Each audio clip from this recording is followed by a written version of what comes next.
Bonjour à tous, merci de nous retrouver sur YouTube et aujourd'hui une vidéo je pense très intéressante, on l'attendait depuis un petit moment, l'Alpine A110S est chez nous et je la trouve vraiment très belle, le gris mat, le pack carbone, je découvre une voiture qui m'a... Alors on a fait, hein, les vidéos sont présentes ici ou là, Alpine GT, alors attends c'est comment?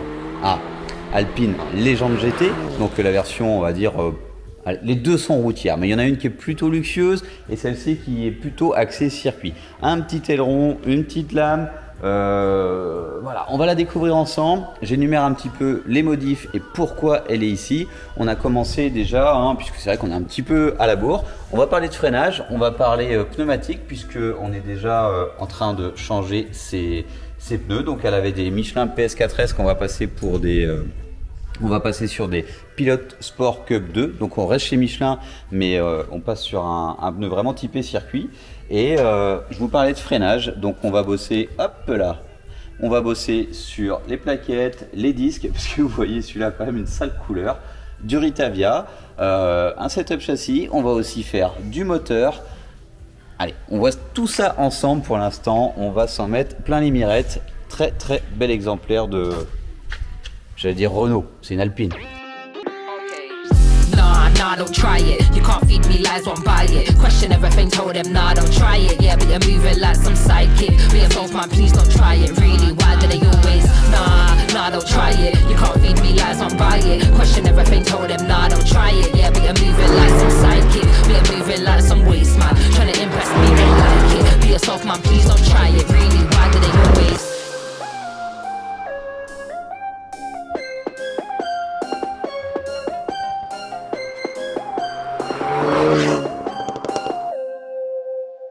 Le Michelin Pilot Sport Cup 2, vous savez très bien de quoi on parle. On distingue bien la partie extérieure qui prend le carrossage, qui permet voilà, vraiment d'adhérer sur la piste. On a le disque d'origine. Alors celui-là, bizarrement, hein, on peut se moquer un petit peu des concessions parfois. La voiture a un problème à la livraison et ils n'ont remplacé qu'un disque. Donc celui-ci est plutôt bien usé avec les plaquettes d'origine. Parce qu'en fait, quand la voiture a été vendue quasi neuve, le disque s'est voilé, donc ils en ont remplacé qu'un et on va retourner et là du coup on en profite, hein, superbe lame carbone. Ici celui-ci vous voyez il y a des marques comme ça par endroit, en fait des surfaces où ça a chauffé, c'est pas uniforme et celui-ci est fichu, donc on va remplacer ces deux éléments, hein, on va changer les deux nous par ce qu'il y avait dans cette boîte, un disque gyrodisque, alors une paire. Et vous voyez, hop, ça change de note et on comprend pourquoi ça se voile pas, ce genre de disque. Donc on est sur du rainuré pour éviter trop de bruit et aussi des fêlures entre les trous. On est sur disque flottant, donc on a le bol intérieur qui peut être conservé et on remplace seulement la piste. Donc c'est le fait que ce soit en deux matières et que ce soit finalement flottant. Alors il y en a qui bougent, hein. Chez AP Racing ça bouge vraiment, là c'est un kit piste mais quand même routier donc ça va pas provoquer de bruit. Alors les plaquettes sont pas en place mais hop là, sur l'Alpine on a quand même des vrais étriers, donc on va venir glisser ici un jeu de plaquettes neuf, plus agressif que l'origine. À mon avis ça va être canon, je regrette de ne pas l'avoir essayé d'origine. Et puis je crois que pour les trains c'est à peu près tout, on va remplacer la durite d'origine par une durite Avia. Et je vous le disais, un menu très très large, du châssis, du moteur et j'en ai sûrement oublié, donc c'est parti, Alpine A110 S et je regrette vraiment de ne pas l'avoir essayé avant, j'aurais pu mais mince, on verra après. Direction la salle de banc, je pense que la partie freinage est quasiment terminée, on attend juste les durites Avia. Donc passage au banc pour essayer la caisse d'origine. Je l'ai pas essayé sur la route, mince. Mais par contre, on a déjà quelques scores sur ce genre de véhicule, mais alors pas en S en fait, donc en version standard. Donc on va la passer au banc avant, on va la passer au banc après, et entre les deux, on va faire un stage 1, un stage 2, puisqu'on supprime le fab de cette voiture et on montre un filtre à air BMC. Donc le filtre, c'est une petite broutille, mais on est quand même curieux de voir le score que va nous sortir cette voiture. Donc sur ces Alpines qui sont déjà pas mal poussées. Côté puissance, on n'aura pas des gains exceptionnels. La sonorité, elle, va bien changer et le couple, lui, va augmenter de manière assez importante. Le sujet qui revient toujours, la boîte de vitesse. On préserve la boîte de vitesse, on fait pas de trucs foufou et on va la vidanger aussi parce que modifiée ou pas, cette voiture a vraiment une toute petite quantité d'huile. Donc on va mettre de l'huile de bonne qualité et on va en mettre de la toute neuve.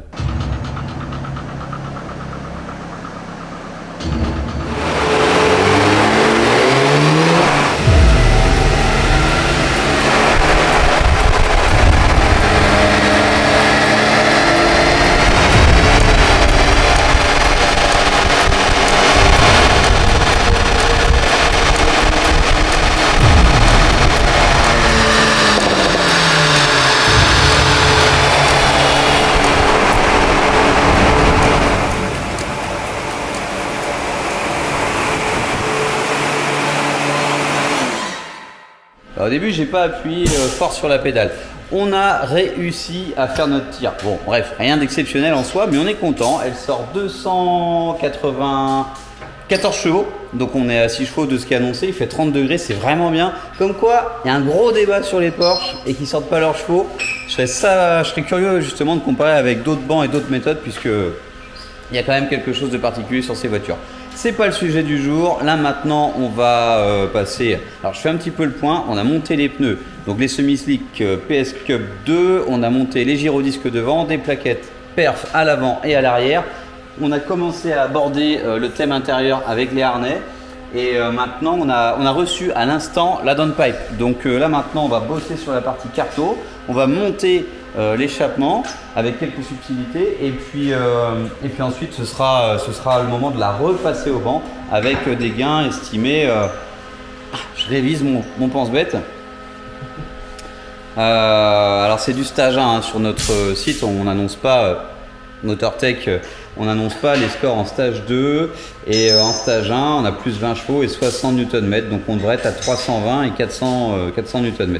Donc on va vérifier tout ça. Et j'avoue que je me lasse pas de cette voiture. Hein. Là ici dans la salle de bain avec la lumière, c'est vraiment canon. Okay.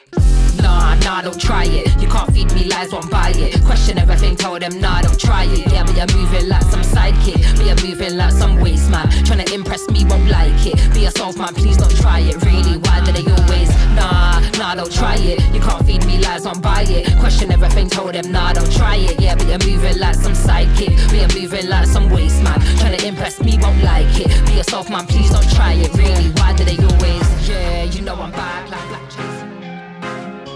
C'est le moment de comparer. La downpipe sport avec le Catasport est en place. Donc on peut regarder celle-ci. Donc ça c'est celle qui est d'origine. Et donc là on avait quelque chose de thermique sur la downpipe de série. Mais en fait c'est du métal. Bon, à savoir que celle-ci chauffe quand même beaucoup plus, puisque plus le catalyseur a un rendement important, on va dire, parce qu'il y a plus de cellules là-dedans, donc c'est moins permissif, donc ça chauffe plus.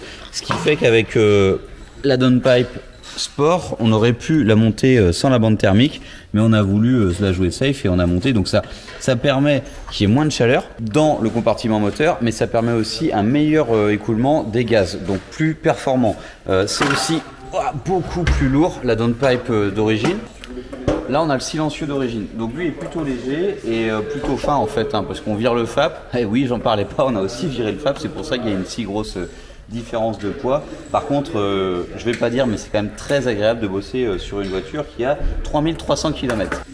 Donc là on remet le ventilo, ce qui n'était pas en place il y a 2 secondes. Donc ça, je pense que d'après vous c'est fait pour quoi? Pour ramener de l'air ou pour extraire? La réponse très rapidement. Petite vue du dessous, on va ensuite effectuer la vidange de boîte. Donc il y a plein de chapitres hein, dans cette prépa, c'est super intéressant.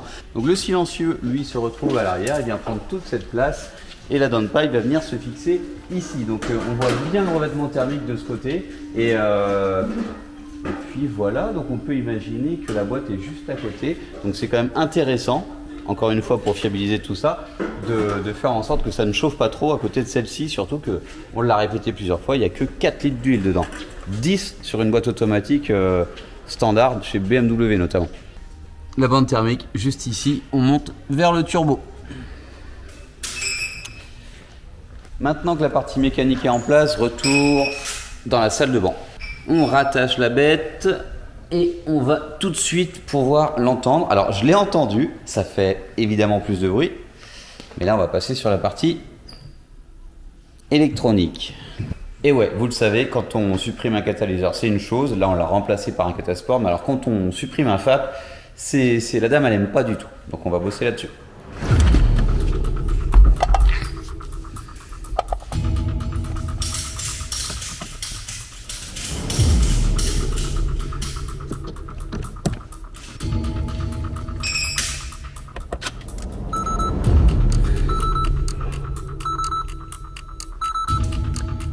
Et pour ceux qui ne savent pas, la carte qui ressemble un peu à une carte, allez, on va être méchant 2 minutes, hop, celle qui va dans cet étui, on vient la loger ici.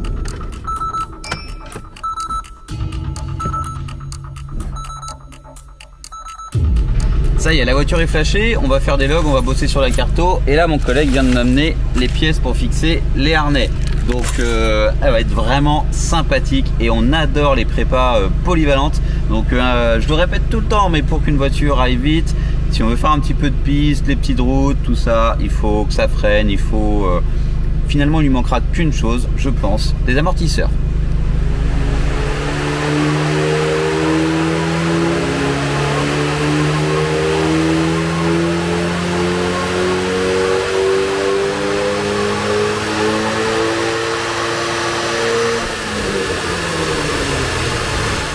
Phase de réglage, alors pas tout à fait concluante parce qu'il fait beaucoup trop chaud, on a 35 degrés, mais hyper intéressante puisqu'on est déjà à 400 Nm, donc c'est pas mal, et on est à 310 chevaux, donc on a fait un petit gain en puissance, pas énorme, mais il fait trop chaud, le temps de trouver la motricité avec les pneus neufs et de sangler la bête puisque justement il y a énormément de couple en plus, il n'y a pas de crochet à l'arrière, donc pour l'attacher c'est pas vraiment facile. Et voilà, donc là on va attendre et on fera un tir demain et on aura sûrement une plus belle courbe parce que là on n'arrive pas à peaufiner le haut étant donné que c'est pas des conditions optimales. Donc on va continuer le chantier. Il nous reste quoi, Romain? Vidange de boîte? C'est fait. Vidange de boîte, c'est fait. Du Ritavia Géo. Donc on a bien travaillé finalement. Allez, un petit peu de boulot cet après-midi. On rebosse sur la carto demain et puis ce sera parfait.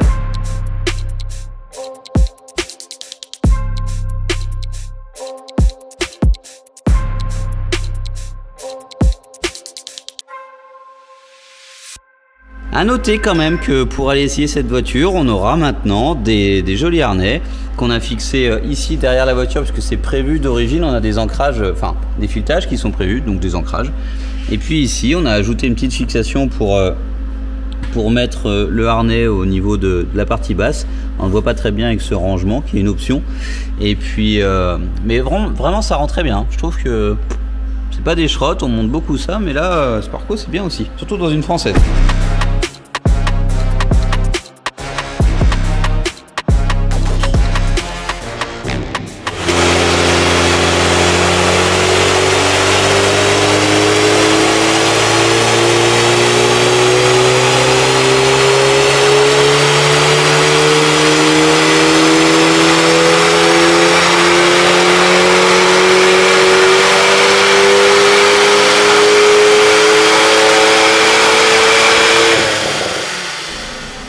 La bourrique, il n'y a pas d'autre mot, on a bossé quand même pas mal au début, le score tombait, on a dit ouais on fait un tir demain, on peaufine à la fraîche, sauf que madame est tellement énervée maintenant que en fait on n'arrivait pas à la passer, donc on a démonté le pare-choc arrière et on a enfin réussi. Sauf que bon bah du coup le temps de faire tout ça, on est encore dans des températures dépassant les 30 degrés dans la salle de banc, et ce qui fait qu'on a un score, on est pas mal, on a 320 chevaux, on a presque 400 Nm, donc on peut très certainement faire mieux, mais la courbe est juste très belle.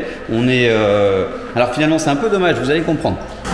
Ici, donc enfin la courbe d'origine. Donc vous le voyez, hein, on respecte finalement la puissance, on est mieux. Et hop, en fait c'est sur la plage du milieu, celle que vous allez le plus utiliser, qu'on a le plus de gains. Donc on est vraiment pas mal, hein. Ici sur la fin, bon voilà, il y a les tempêtes d'admission qui fait que le moteur il corrige un peu, ça baisse, donc on pourrait sûrement avoir un petit pic qui continue à augmenter, mais les voitures sont intelligentes, donc elles se mettent un petit peu en sécurité. Et sur le couple, ici, c'est pareil, on a vraiment une valeur plus importante. Là, ça se cassait la gueule, là, ça remonte maintenant. Et voilà, enfin, il n'y a rien à dire de plus. On a 320 chevaux, vous voyez tout en haut ici. On a 385 Nm sur ce dernier tir, on en a eu un petit peu mieux. Et on a 34 degrés de température ambiante. Donc voilà, c'est super cool. Toute personne qui sait lire ce schéma comprend que les traits en gras sont bien plus performants. Et ouais, donc on pourrait retenter de refaire un tir demain à la fraîche justement, mais il faudrait encore redémonter le pare-choc, le remonter pour faire l'essai routier. On a encore les Duritavia à monter puisqu'elles n'étaient pas arrivées. Et on espère qu'on va recevoir les palettes au volant. Parce que ouais, en cette période de rentrée, hein, on est la première semaine de septembre, et bien tout le monde reprend et les pièces arrivent un petit peu au compte-gouttes. Donc c'est pas le plus important. Ça veut dire qu'on se rapproche de l'essai routier. Et j'avoue que elle est belle en plus celle-ci. Hein. Alors, je ne vais pas dire que les autres sont moches, mais elle a quelque chose. Alors, est-ce que c'est parce qu'elle a des petits morceaux de carbone? J'en doute. Finalement, c'est peut-être pas ça. Je crois que c'est le gris mat qui me plaît beaucoup. Ça lui donne vraiment... On voit bien les formes de la voiture et c'est pour ça je pense qu'on achète une Alpine. C'est pour ces petites nervures sur la porte, sur le capot, sur le PC avant. J'adore cette voiture. Je pense que sur le toit aussi, on a même des petites bosses. Beaucoup de caractère.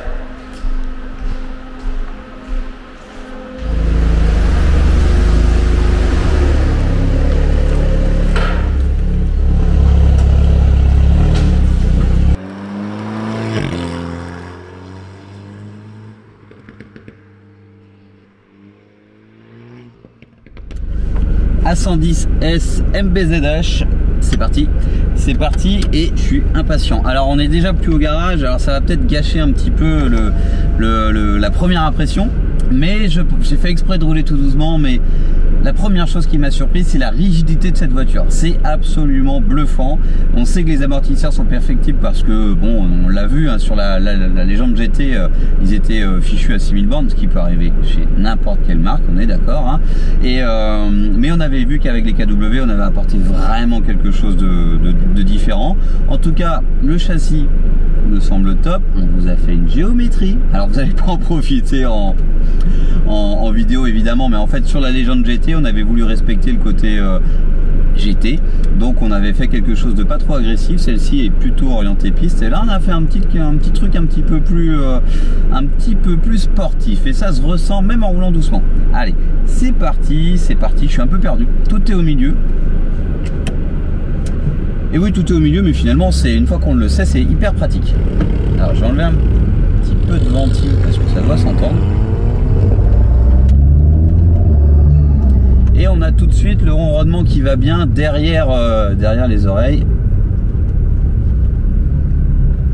Avec la lame, je fais pas le malin.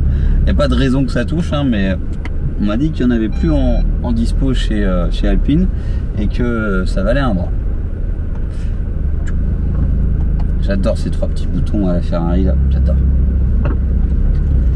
Alors, un premier truc, j'ai entendu un bruit qui correspond au bruit des plaquettes en fait quand on avance et on recule, il y a un petit peu de jeu. En fait les plaquettes perf ont souvent une cote inférieure aux plaquettes d'origine parce que quand ça chauffe ça se dilate et c'est pour ne pas bloquer en fait dans l'étrier. J'adore le siège, on est presque plus à l'aise là-dedans que dans une BM, parce que dans les Porsche on est vraiment bien, je suis désolé, mais là on est vraiment bien aussi.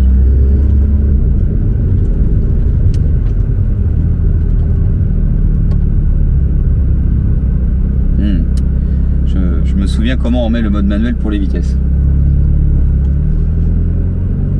Ah, les palettes au volant, elles ne tournent pas avec le volant. C'est particulier, on s'y fait. Et on devait changer les palettes, on avait commandé des palettes chez MP Réseau, mais elles sont pas arrivées. Donc elles vont peut-être arriver, on vous fera peut-être un petit bonus. Mais on comptait terminer la vidéo aujourd'hui.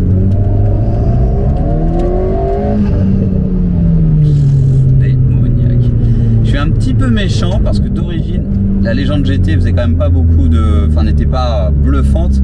Reproc c'était top. Celle-ci je l'ai pas essayé donc je peux pas vous dire, mais normalement elle avait déjà 300 chevaux, donc c'est la vingtaine de chevaux qu'on peut apporter à ça. Ça se ressent pas beaucoup, mais par contre le couple, et là la route elle est juste top. Allez.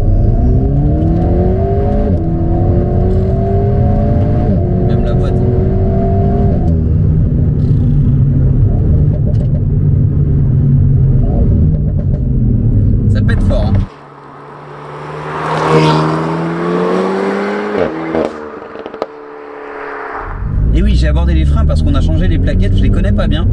C'est des Carbon Lorraine et en fait c'est un des fabricants qui fait aussi des plaquettes pour l'arrière. C'est pas très répandu encore les jeux arrière pour les Alpines et ça a l'air mais bluffant, hein. Ça mord et ça couine pas pour le moment.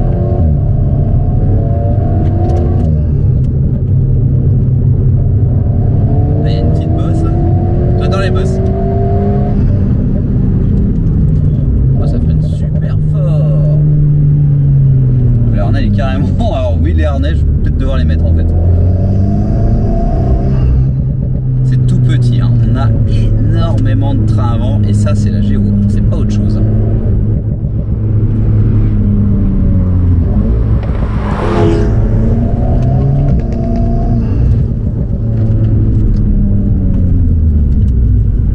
C'est dommage qu'on peut pas tout avoir parce que je suis sûr qu'on aurait une Alpine chez Bresse Motorsport.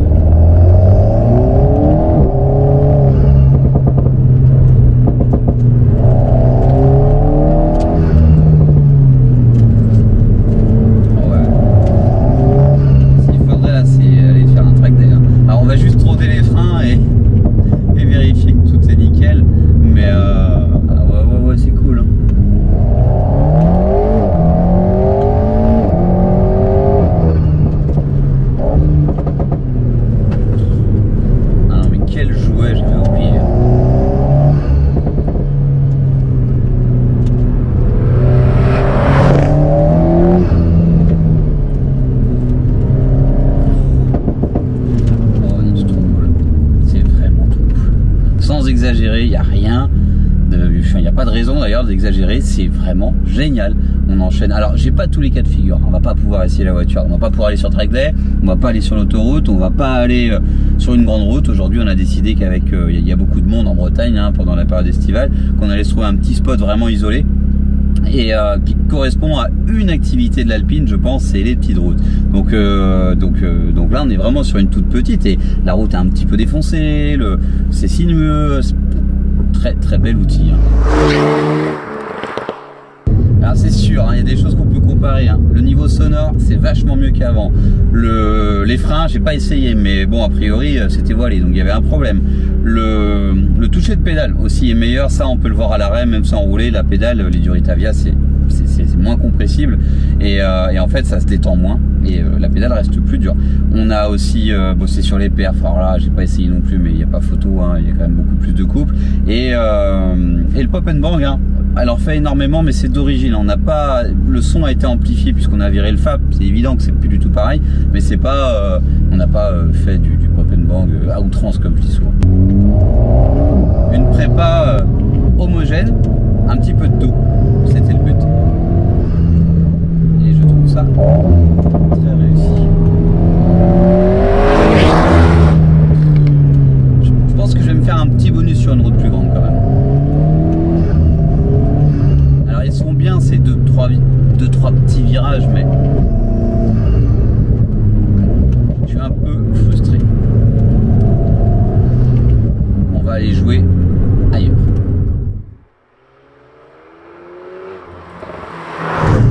La voiture est ferme mais confortable quand même, ça va, c'est pas inroulable.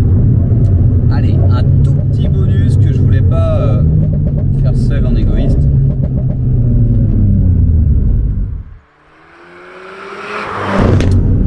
Pour voir un petit peu si la route est plus large, si c'est quand même toujours aussi agréable. Le moteur, il y en a assez.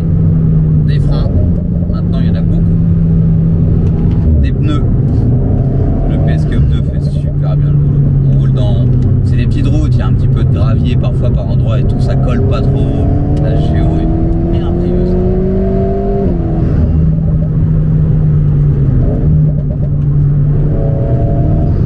L'amortissement, c'est là qu'on peut bosser encore. Oh, il y a énormément de trains avant, c'est... Alors je vais pas taper trop dans les freins, hein, ils sont tout neufs, mais déjà je cherche un petit peu mes palettes par moment, mais il y a assez de moteur. Il y en aurait plus, ça marcherait pareil, hein.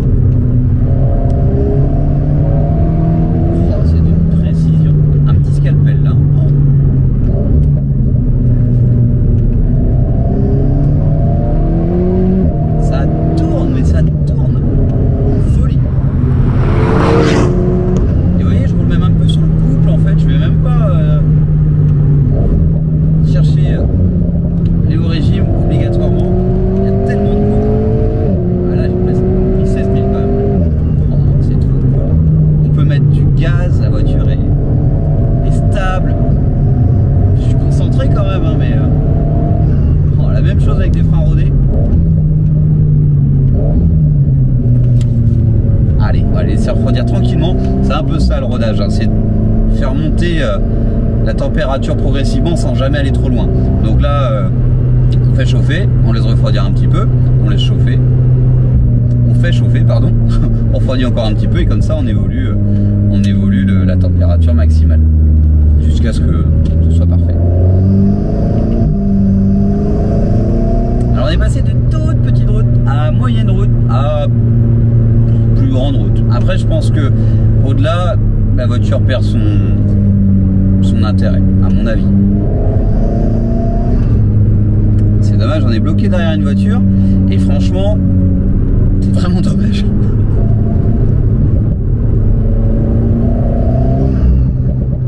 Mais on a assez de patates pour doubler, il n'y a pas de souci. Ah ouais, c'est trop bien. Une voiture légère, il n'y a pas de transfert de masse. Pas beaucoup en tout cas. Un monstre. Un bébé monstre. Elle est géniale. Elle est géniale.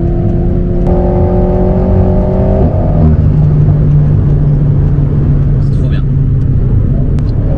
Alors je sais pas si le message est passé, mais on en veut plus au garage. C'est vraiment des super voitures. Et à chaque fois je vais pas dire on va pas vers des choses différentes, mais avec l'Alpine GT, on avait fait une très belle prépa GT, je l'ai dit. Ensuite, on a eu une voiture qui est passée sur laquelle on n'a pas fait une vidéo, on avait monté des KW, la voiture avait déjà des jantes, on n'a pas de retour sur YouTube puisqu'on ne l'a pas filmé, on a eu un retour client oralement et à l'écrit par mail, et bluffé, pareil, donc super côté KW, on avait fait plein d'autres choses dont le stage 2 sur la GT, et là en fait on a fait le stage 2, mais on a fait beaucoup plus de freinage. D'ailleurs, on n'avait pas fait de freinage sur les autres, donc là on a fait du freinage. On a fait une géo encore un peu plus agressive, ça c'est hyper intéressant. Il faut savoir qu'on peut adapter ça à votre utilisation. Et là, là c'est juste le feu. Et en tout cas pour ce qu'on vient de faire ici. Et qu'ajouter, on a mis des harnais. Et c'est quand même bien dans une voiture de sport. Et je trouve que Sparco a fait un vrai bel effort. C'est dispo. Chez Schrott, c'est allemand, ça va bien qu'une Porsche, mais il y a des délais de folie et le prix c'est le double. Un peu comme la voiture. donc ça aussi, c'est raccord à l'Alpine. Et puis les palettes, tant pis, on verra. Et puis la vidange de boîte, on a fait un peu l'entretien. Si vous n'avez pas vu la première vidéo ou la deuxième, là c'est l'occasion de penser à vidanger votre vidange de boîte. C'est pas si cher, on est moins cher que chez le concessionnaire en apportant une qualité différente, avec notamment l'huile. Et on va conclure en faisant le point, parce que là j'ai entre les émotions et la concentration et mon cerveau il suit plus. Donc on va aller regarder un petit peu ce qu'on a vendu sur ce bébé monstre.